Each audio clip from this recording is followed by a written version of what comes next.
and my code is Fudan HS001. And my order title is Domestic Violence and Male Victims.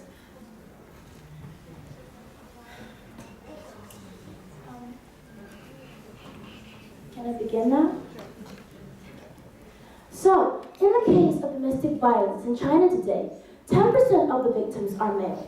Guaranteed, their number or percentage may not be as high as that of female victims. However, for these men, their rights are being overlooked right now, and therefore, they're not being protected. On September 24th, 2018, someone walked into the Beijing Road Police Department and reported that Ren Baren was being beaten by his wife, Zhang Yuqi, who was a famous TV actress, and that he suffered 2 knife cuts on his back.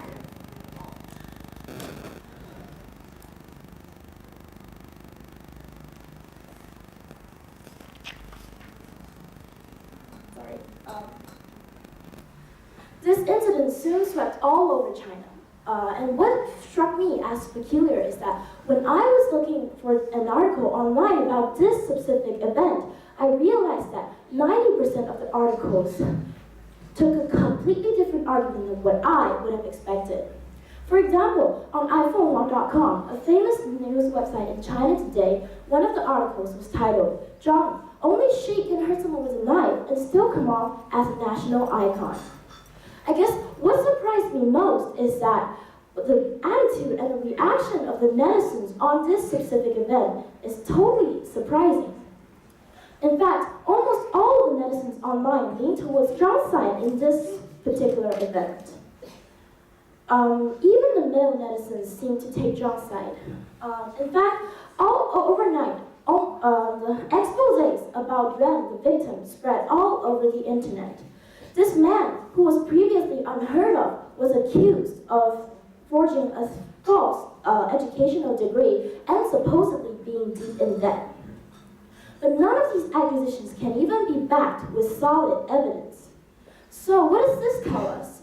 It is as if people think if they can prove what a horrible person the husband is, they can somehow guarantee that the action of domestic violence on the part of Zhang can be justified. In the article of anti-domestic violence in China today, Article 4 stated that institutes responsible for children and women's work of the county level and above are responsible for coordinating and urging related departments to combat domestic violence. So what does this mean? This means that women and children's rights are being protected, but the rights of men are not. Who do men turn to in the face of domestic violation? The answer is nobody. Throughout the entire law, the words men and male did not even come once, but the word women came up 8 times. And almost all times out of those 8 times, it came out in the form of women's union. So what does this mean? This means that women have a legislative office and a law to turn to in the face of domestic violence. But men have nobody. I think this is highly insulting, not just to male victims, but to women as well. Society likes to hand out labels to people. It gave the label of fierce and violent to men, and the opposite label of weak and harmless to women. And this is a big insult to both men and women alike, simply because it is highly stereotypical and biased.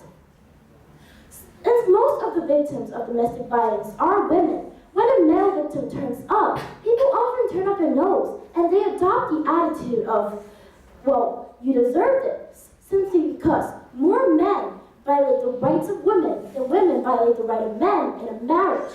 But what we need to do is right now is we need to separate the idea of a male entity and the idea of a male individual. We, as a society, are stripping these individual men who are already under abuse of their basic rights of personal safety simply because there are more men out there that treat their wives with violence. And ask yourselves now, how is that fair? So I think what we need to do as a society right now is we need to acknowledge the true situation of domestic violence without any bias, and that we need to guarantee that there are basic and equal rights of personal safety to both sexes in a marriage. Thank you.